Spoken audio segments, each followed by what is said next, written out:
Let me go back to my main search, and this time I'll go for my access logs. So this is our access log, which is our web server, which has many number of fields. We have two more conditions which we can verify how to specify greater than or equal to values. Let's say I have status fields in my logs. So let me make it selected so that it pops up right here in our screen of viewing. Status field, it has 200, 500 and 400 and many different values. Let's say I want status equals 200.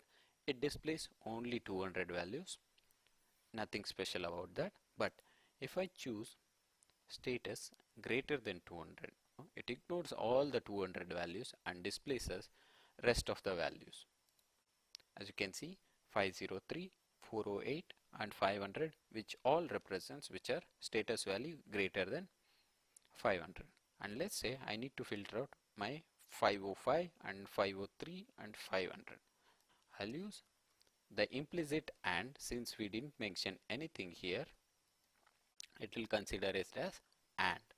So I'll mention status should be less than 500, or you can mention AND condition specifically so that Splunk interprets as we want. By default, I'll leave it as it is. It treats it as an AND condition, and we have 5 values now, which is completely 400 values. We have learned about greater than and less than. Let's see how we can specify status is equal to or not equal to 200. This is how we specify not equal to condition, exclamation followed by equals and followed by the value which should not be matched. Let's hit enter. Now go back to status field and we can check there is no 200 value. Let us eliminate 500 with some wildcard. I'll use status exclamation equal to 5 star.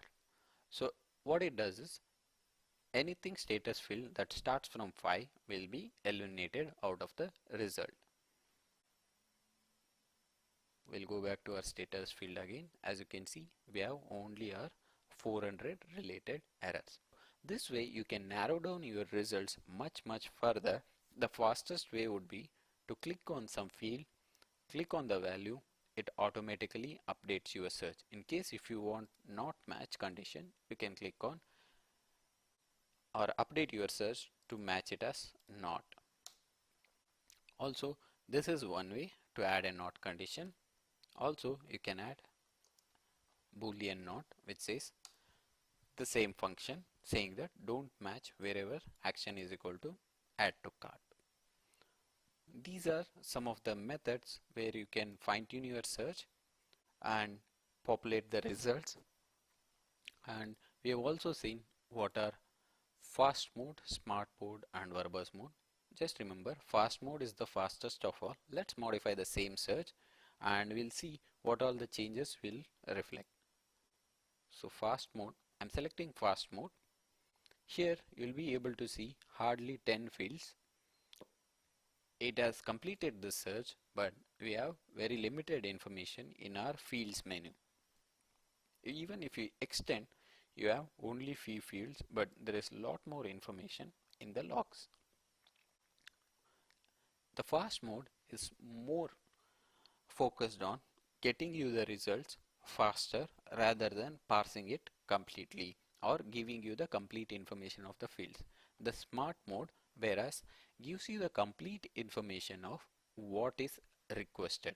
So in this search we have requested only for events. We have not specified any visualization. Let's go ahead and mention some visualization saying top action values. I'll mention top is equal to action. Top is a command, action is a field name. It says the most value for the action is the view component.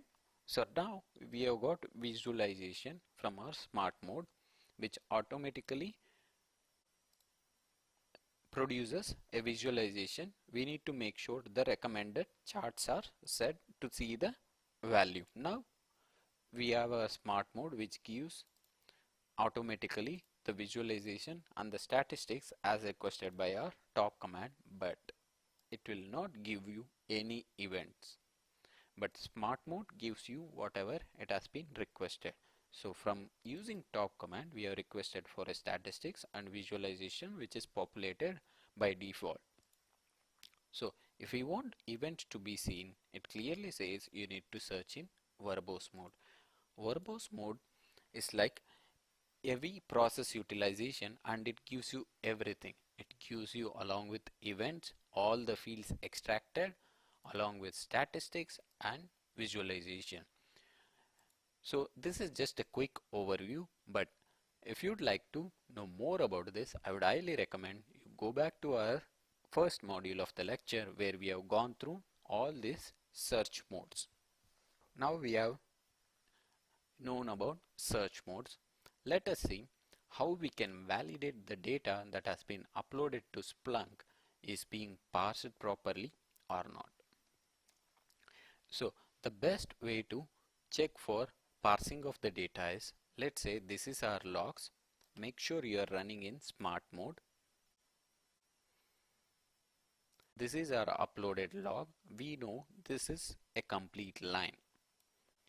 As a log, once you have uploaded, you can see from Notepad or any other, you will be able to notice the difference between the lines. This is our actual log, and if you expand this arrow, you will be able to see all the fields extracted by this log.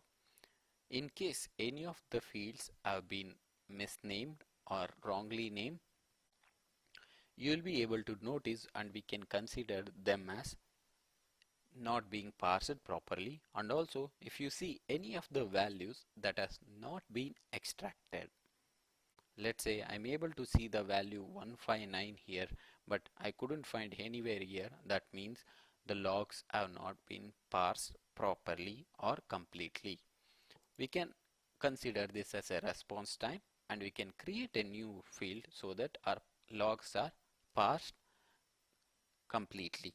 This is a quick way to identify whether logs have been parsed completely or not.